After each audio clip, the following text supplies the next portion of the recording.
Sürdürülebilir kalkınma hedefleri kapsamında kalkınma için finansman oturumunu modere etmek üzere Başbakan Başdanışmanı Sayın Profesör Doktor Turan Erol'u, konuşmalarını gerçekleştirmek üzere ise İslamKalkınmaBankası Baş Ekonomisti Sayın Profesör Doktor Savaş Alpay'ı ve Avrupa ve BDT ülkeleri UNDP İstanbul Merkezi Başdanışmanı Sayın Ben Slay'i sahneye davet ediyoruz.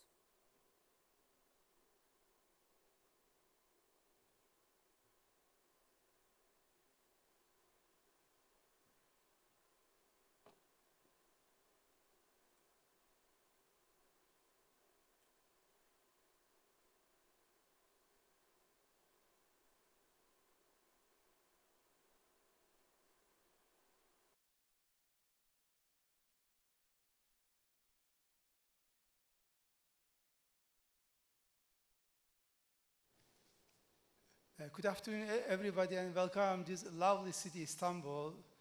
So I see we have missed some audience, but we say those who are here are the most anxious one to listen. So I really start by appreciating, by expressing my appreciation for the organizing committee to include this session in the conference, because I believe this kind of gathering will serve the universal and humanitarian purposes. I think inclusion of this social session is very important. I really appreciate very much of this inclusion. Again, I would like to stress that the people of Turkey is very interested in sustainable development or a fight with poverty, because as you know, the government of Turkey has spent about $6 billion US for Syrian refugees in the last 4 years. Also, there are additional private donations from ordinary people in Turkey. I think when our economy prosper and Turkish people prosper, I think this will increase, because our people is very much interested in this contribution. So today with me I have two distinguished panelists and speakers. To my right is Professor Savaş Alpay. So he has been a close friend of myself. So he has started his career at the university in Ankara. So he was teaching at the Bilkent University in Ankara. Later, he was a chairman of a regulatory body on alcoholic and tobacco. And later, he was the Islamic Development Bank, let's say, affiliation in Ankara, a research and training institute. And now he's working for IDB and based in Jeddah. And to my left, we have Ben Slay, and he has been in Turkey for about 1 year, and he is the advisor to UNDP. He is also very much specialized in the sustainable development and other sustainable planning issues. Before, he was working for an advisory on planning and sustainable development. I am sure you will hear many interesting things from them. And I hope you will find more interesting points in their bios and also in the websites. Now, I start with Professor Albay. Thank you.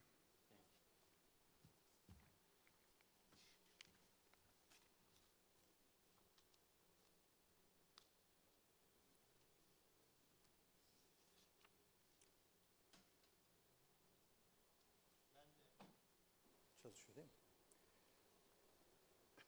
Organizasyon komitesine ve sevgili dostum Profesör Doktor Murat Güle'ye teşekkür ederek konuşmaya başlıyorum.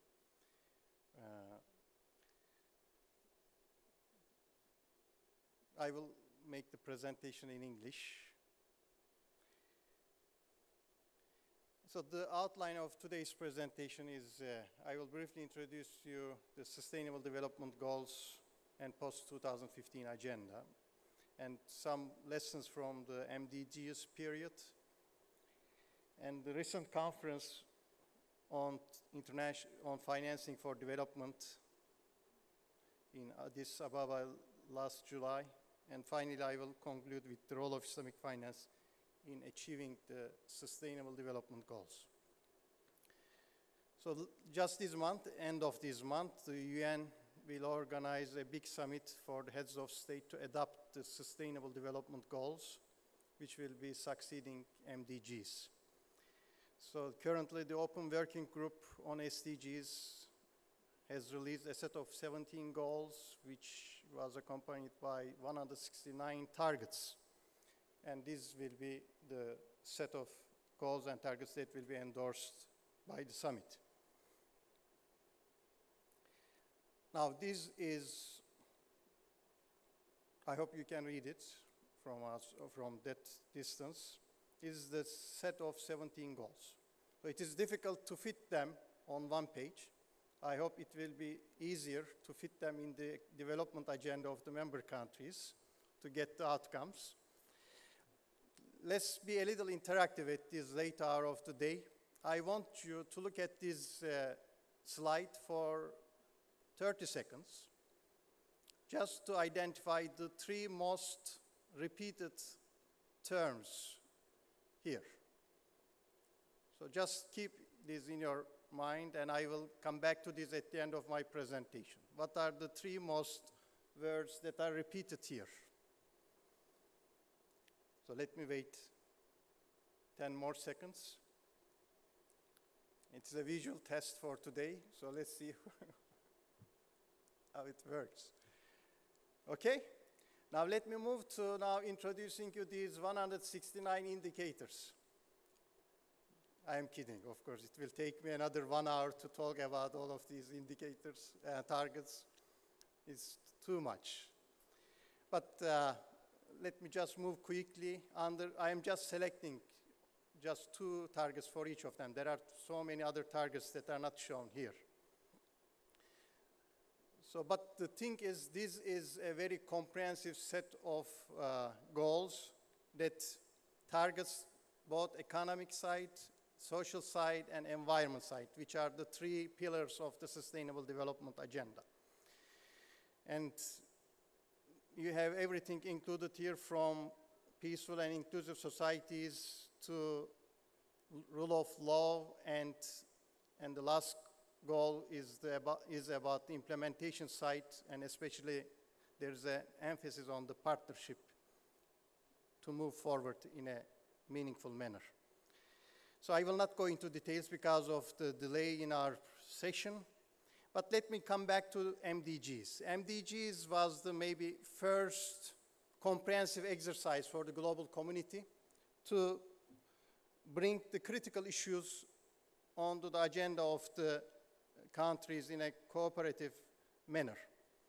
So there were 8 goals with 21 targets. So it was much less than the SDGs.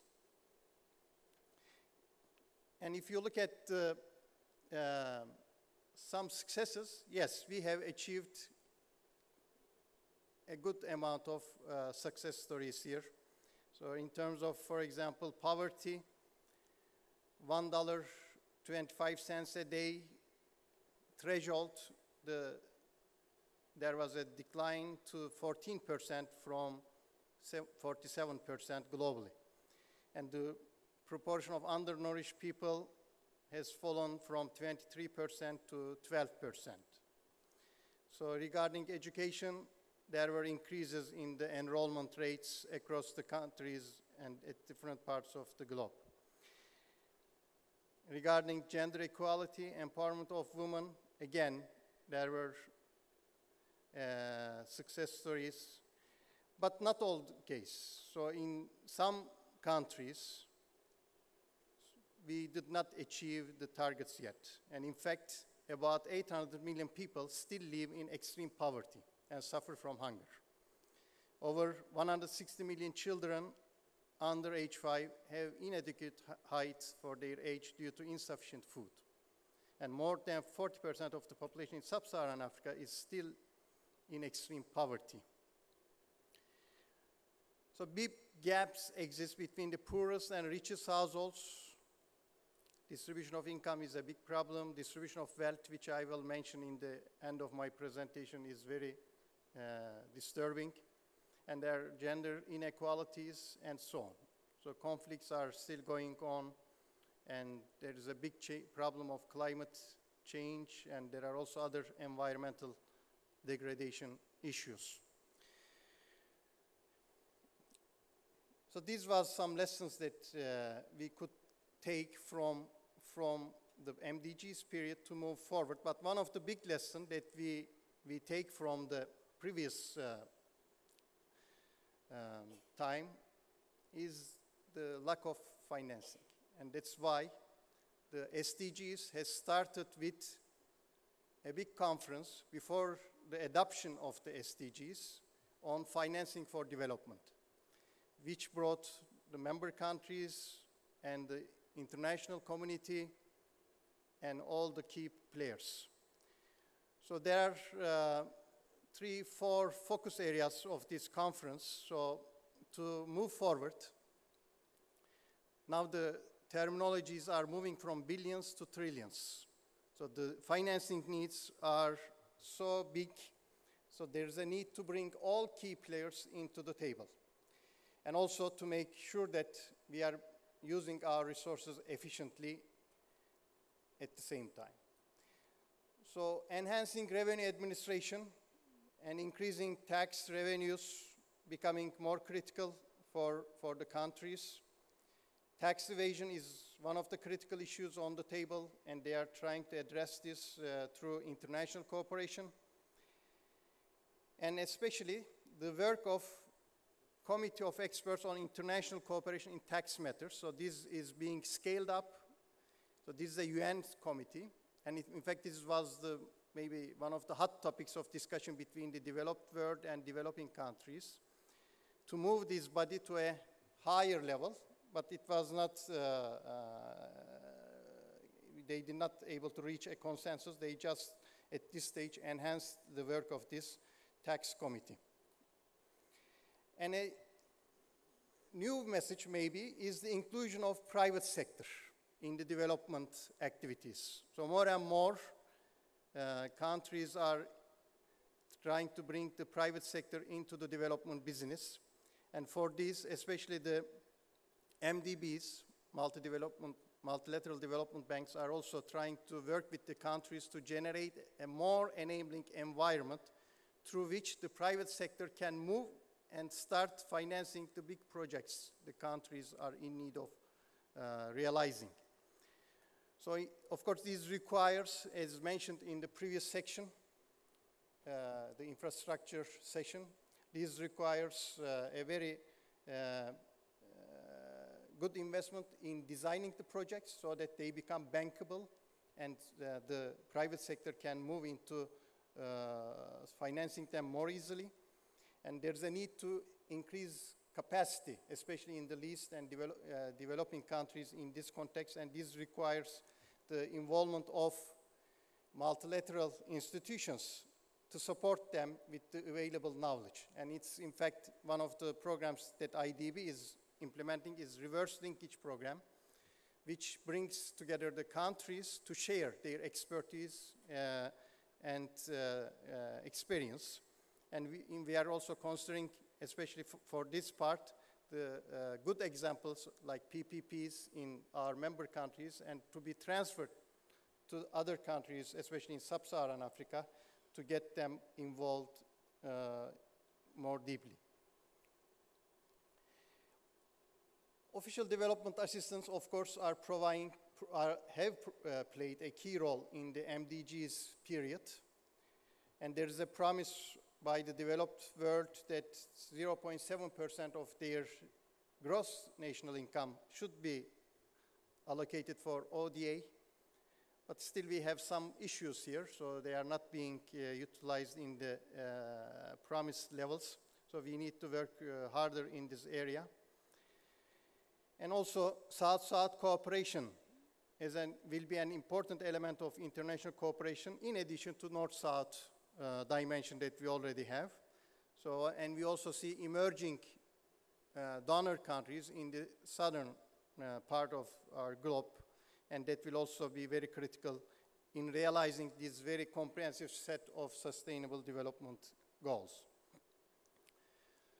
And trade will also play an important role as an engine for development, and in that context, this was also one of the key issues that was released in the Addis Ababa Action document. Okay, now, given this shift from $1 billion to $1 trillion, traditional financing will not be enough. So we need to look for alternative financing mechanisms. And one of these is, of course, Islamic finance or asset-backed finance, as mentioned in the previous session. So if we look at the impact of the last big crisis, 2007, 2008, 2009, the biggest impact was on, again, the poorest segment of the society. So all these crises, all the problems with financial stability are coming back to the poor people. So all the investments we make, they will be eroded. So therefore, this financial stability and financial resilience, and especially the financial inclusion, will be playing key roles for our investment in SDG area to be successful. So in that sense, the current financial system has problems, and if you look at the crises are being repeated and not big actions are being taken. So the alternative financing methodologies will be critical, especially in this context. And Islamic finance especially offers key potential solutions in the context of financial stability and in the context of financial inclusion. Let me just read this one of the important slides of this presentation. So the principles of Islamic finance can minimize the severity and frequency of financial crisis by introducing greater discipline into the financial system through especially introduction of risk-sharing mechanisms by which risks will be prudently assessed and shared by all parties. This risk-sharing is not, of course, only on the agenda of Islamic finance. There's also in the Western countries a group of people who are trying to promote the risk-sharing dimension to address the problems in the current system. And in fact, now in the IDB group, we are trying to start a joint project with Harvard University on studying the risk-sharing perspective in more detail. So it's not only for Islamic finance, risk-sharing is needed for all financial systems to move forward in a stable manner. And secondly, Islamic finance requires the creditor to bear the risk of default by prohibiting the sale of debt, thereby creating a proper and sound due diligence by those who extend credit. So it should not be like risk should not be shifted to others. Risk should be managed and should be shared by all parties that are involved. Let me just mention here a recent statement, after the crisis statement by Kenneth Rogoff from Harvard. So let me just read it, and this figure shows the debt versus equity dimension, and if you look at these blue ones, which are mostly developed countries, and they are mostly in the debt side, and the other ones, very little countries in the equity side more. So Western policymakers and economists often portray Islamic financial systems with their emphasis on shared risk and responsibility in lending as less efficient than Western systems that put no strictures on debt. Yet, one can equally argue that Western financial intermediation is far too skewed towards debt and as a consequence generate many unnecessary risks. So this is a key statement, and I think it shows that there's a support from the Western world to what Islamic finance is promoting. And the second critical issue is, of course, financial inclusion. So more than 500 million people do not have access to formal financial institutions. And there are different reasons for this, but one key reason, which is also identified in a recent World Bank study, religious reasons. So people do not want to deal with conventional financial institutions because of their interest involvement. So for these kind of people, Islamic finance offers a promising potential. But it's not only for people who are disadvantaged in different contexts, but even for some private sector agents, they may not want to involve in conventional institutions, and they may want to use their assets to move forward.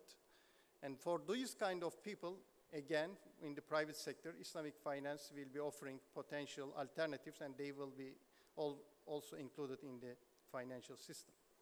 And the partnership financing, which is the core element of Islamic finance, is an important source of funding for especially the SMEs, which was also mentioned in our previous session, so I will not go into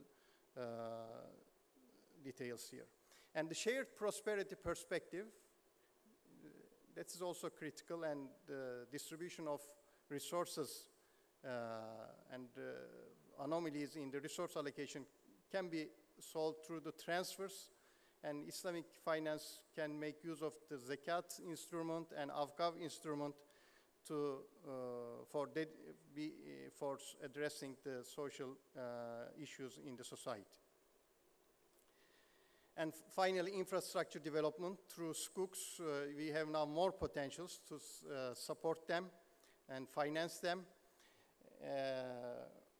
And this was also the part of the previous session. And it will be especially critical to finance water and sanitation projects, which is SDG 6. And sustainable and affordable energy projects can be financed through SCOOC, and infrastructure on resilient infrastructure and shelter projects as well. So for these, we have produced a very brief booklet, The Role of Islamic Finance in Achieving Sustainable Development Goals, which is available in our website. So I refer you to just take a look at it. It's only 8 pages and summarizes the main messages. Now let's come back to the visual test. So the ones most, maybe you can test yourself. I will not ask you. So the critical words, of course, sustainable, which is not surprising. The second one is inclusive. And the third one is equality. So these 3 terms, just keep this in your mind now. Sustainable, inclusive, and equality. Now let's look at the wealth distribution, current wealth distribution. You know, Credit Suisse is publishing the wealth report since 2010, so we have now time series data for the last 4 or 5 years. So I hope this is readable from behind, but let me just summarize what this says. The global wealth is increasing. And it's now doubled as compared to 2000 levels. Currently, it is around 260 trillion USD. And the per capita equivalent is around 60,000 US dollars. But what is critical here is the distribution. This top blue triangle, it represents only 0.7% of the global population, less than 1%. And their share in global wealth is 44%. 44%. And this number is increasing. If you look at last year, it was 39%. Previous year, it was 37%. The number is keep going up. And look at the bottom, just on the other side. At the bottom, you have 70% of global population, which is 3.2 billion people. And these people have access only to 2.9%, not even 3% of global wealth. Is this sustainable? Not. Is this inclusive? Is this equitable? So the Sustainable Development Agenda, in fact, has chosen the right words. We have to be very careful. In fact, to understand this picture much better, turn it upside down and consider the welts inside the triangle. Now, what's happening? The wealth of the 60–70% of the people being squeezed. So you are pushing these people to the corner, and it cannot be sustained, obviously. So there is a need for a big paradigm shift, as also mentioned in yesterday's speech by Ibrahim Turhan. Okay, so let me conclude. So we will be having a big international conference just before the UN Summit on Sustainable Development Goals in Columbia University, 23 September, 24 September. So you are welcome to attend this conference, and there will be a good set of speakers in this global conference. And I thank you for your kind attention.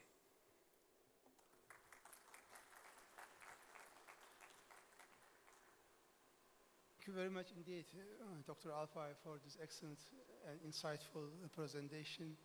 So I may just want to make just a few remarks about it. Really, the new focus on international trade, and I may also add international investment, because trade and investment, they go always together. In this, I think, new SDG ratification, these 2 points becomes 4. So I think the cooperation in international trade and investment will be a new area to promote sustainable development or fight poverty.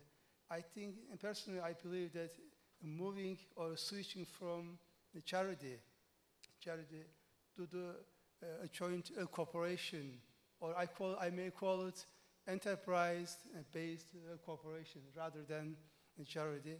I think a new focus, as you mentioned, new focus on international trade and international investment. I think world community, I think, needs to think about whether we can provide a preferential initiative to promote sustainable development, since we see that we are not able to provide enough finance from the officials. So thank you very much indeed. Now I turn to our second panelist, Ben Slay. He is also very much specialized in this sustainable development and development goals. He also prepared several sustainable development strategies before. Now the floor is yours. Thank you.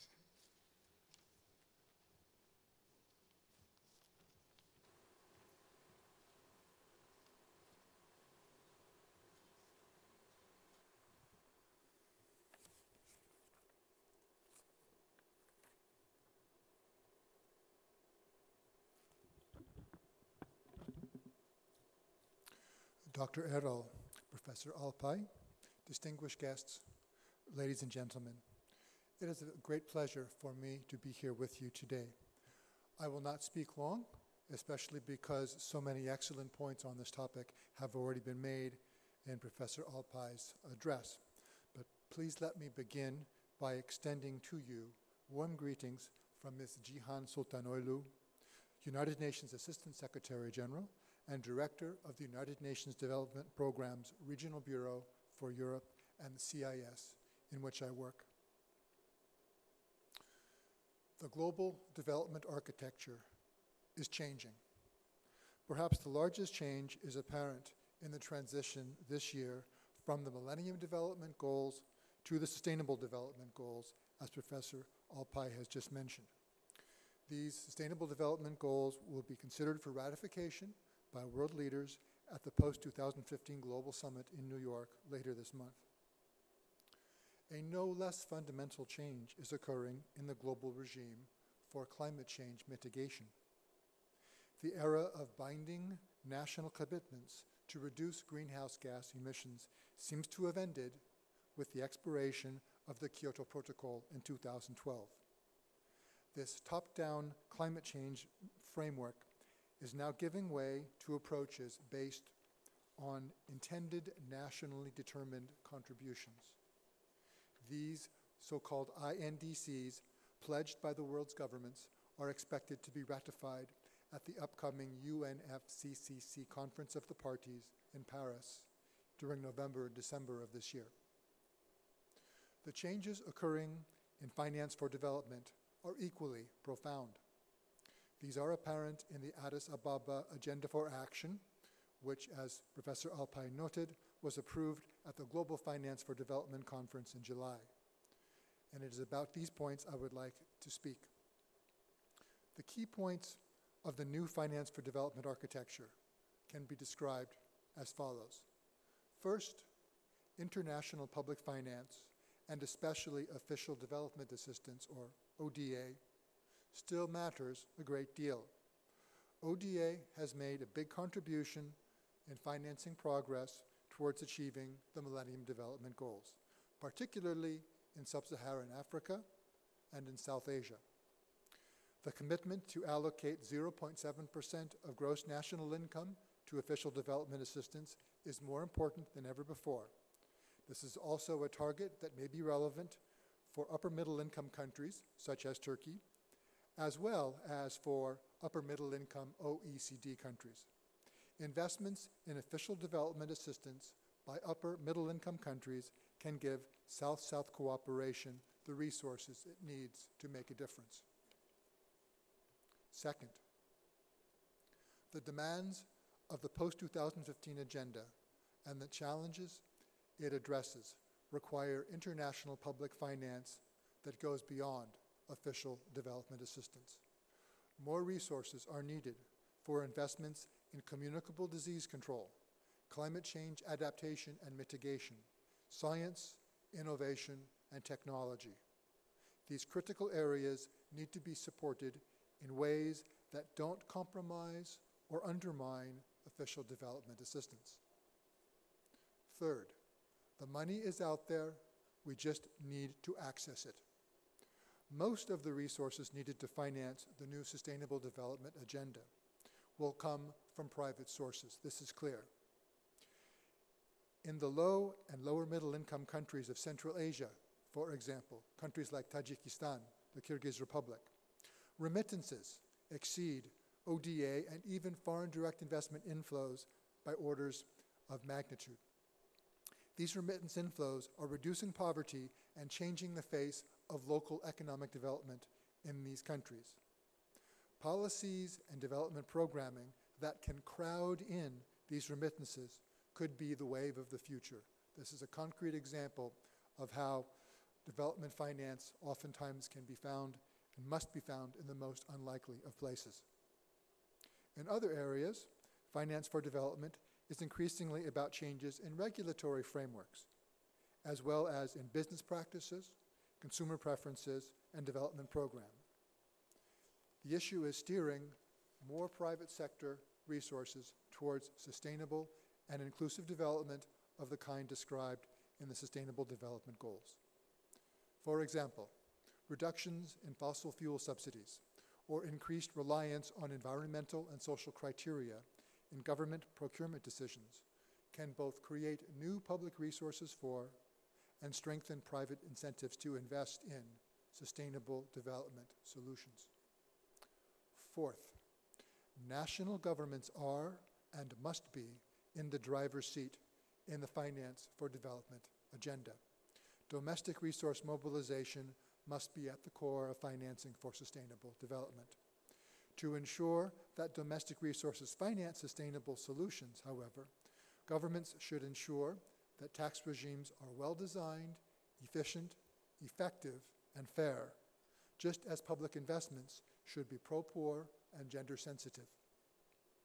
At the same time, we know that efforts to raise domestic resources are often constrained by corruption and tax evasion and avoidance, as well as by illicit financial flows. Global cooperation is often the best way to solve these problems.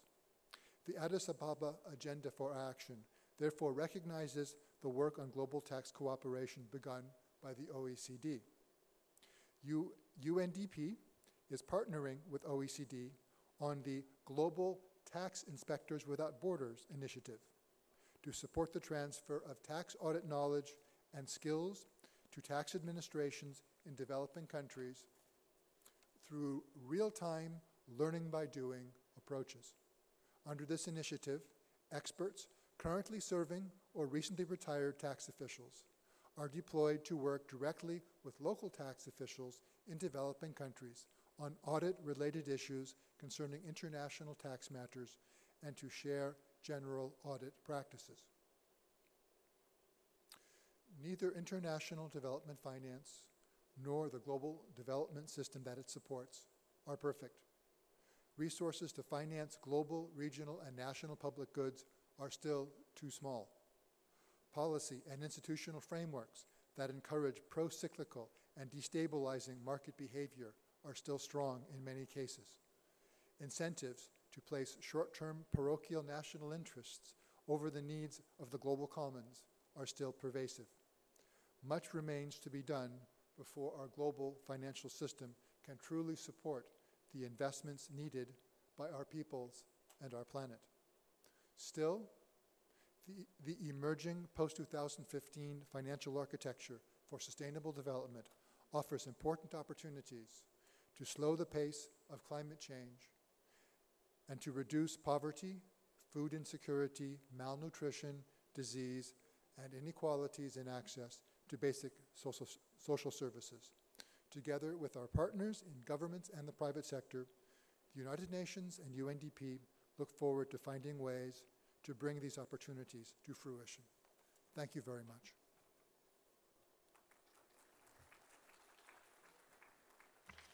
So thank you very much, Bensley. Really, we have heard a lot from you. I may ask you just your comments, Bensley. So we have seen the world is changing a lot, and also seeing that the ODA target, which is actually set by the research based on the Jan Tinbergen in 1972. I remember Jan Tinbergen because I studied my PhD in his institute in Rotterdam, so I know he was a pioneer in the area. So Ben, seeing that the ODA target has been always below and not, let's say, achieved, enormous around 0.7%.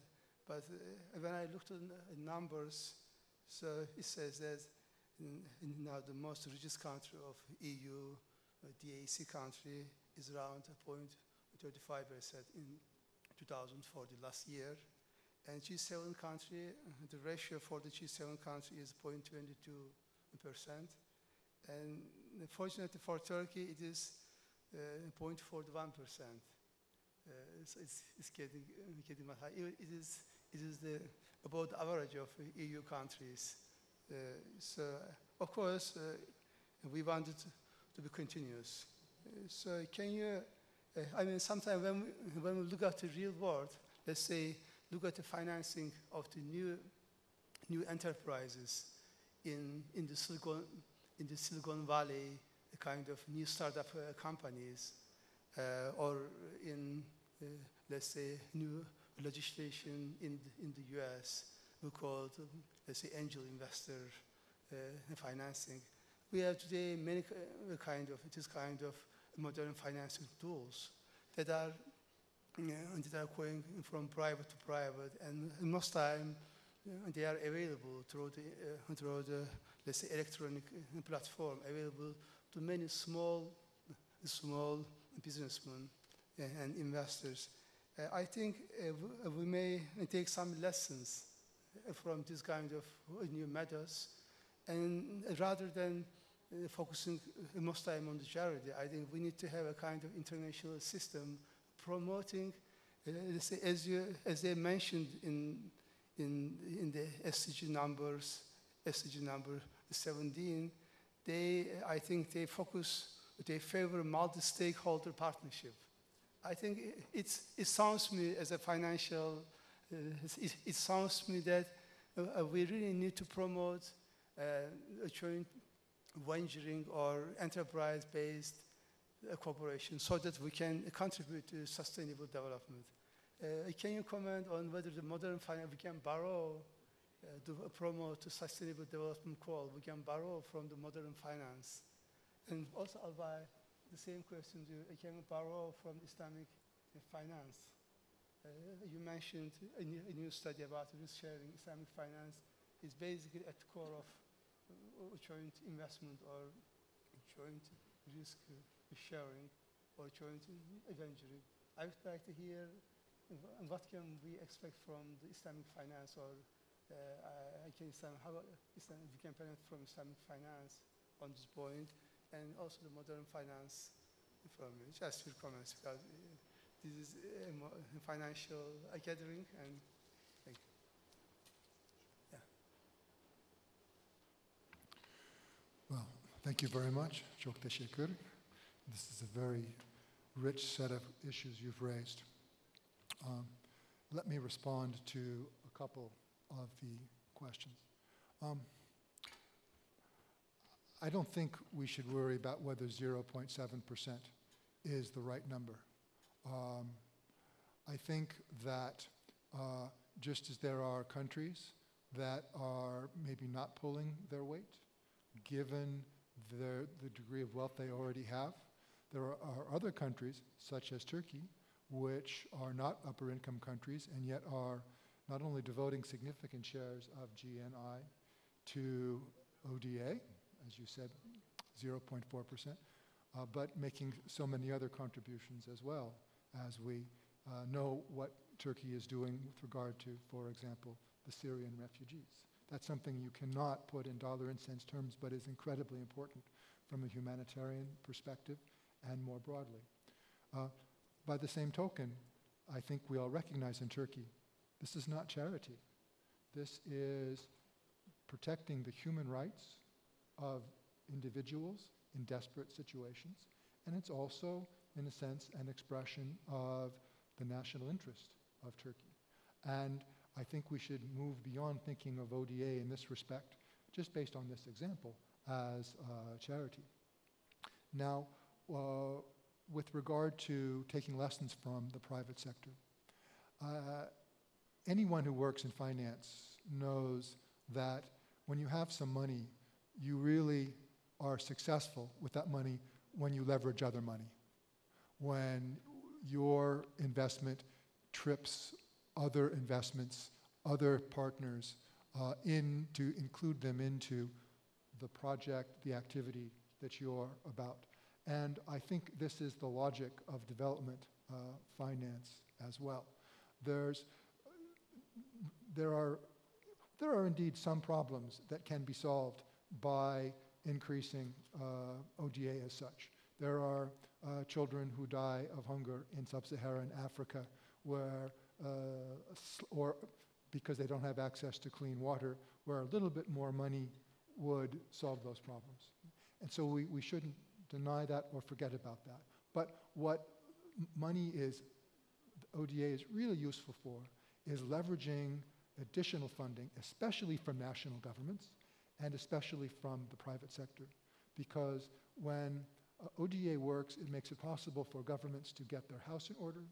It makes it possible for governments to borrow at low interest rates, both domestically and abroad, and makes it possible for domestic firms to have access to finance, again, both domestic and international. So increasingly, for example, ratings companies are looking when they try to define a sovereign credit rating, not only at debt and not only at exports, but also at remittances coming into a country. All right?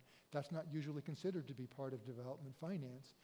It's something that's done by desperate people on a small scale, and oftentimes, and yet it has the ability to significantly influence the financial position of a country. So a little bit of money to access leverage remittances, for example, from the ODA side can make a big difference in many ways. So these are all ways in which lessons from the private sector and private finance matter from a development finance perspective. Thank you very much. Just briefly, maybe the key message we should give here is in the source of all these big problems, we have this disconnect between financial sector and the real sector. So we have to bring them together in a meaningful manner. And that's what Islamic finance is trying to do. So we are trying, in the Islamic finance, the real sector and the financial sector is linked in a profound manner, and no transactions without their strong linkage. And Islamic finance, of course, is a value-based model. And it's not only, some countries call it participatory model. Now we heard today G20 is using asset-backed model, whatever. But it's not only Islamic finance. We also have in Western countries ethical finance movement. And we also have this responsible investment movement now, which is also under UN umbrella moving forward. So these issues are being raised more and more, and I think they will be coming together to push the system in the right direction, making sure that finance is there for supporting the real sector to start. Thank you. Thank you very much indeed for this critical evaluation and appreciations. So thank you very much, dear audience, for listening. And I close this. Thank you very much indeed.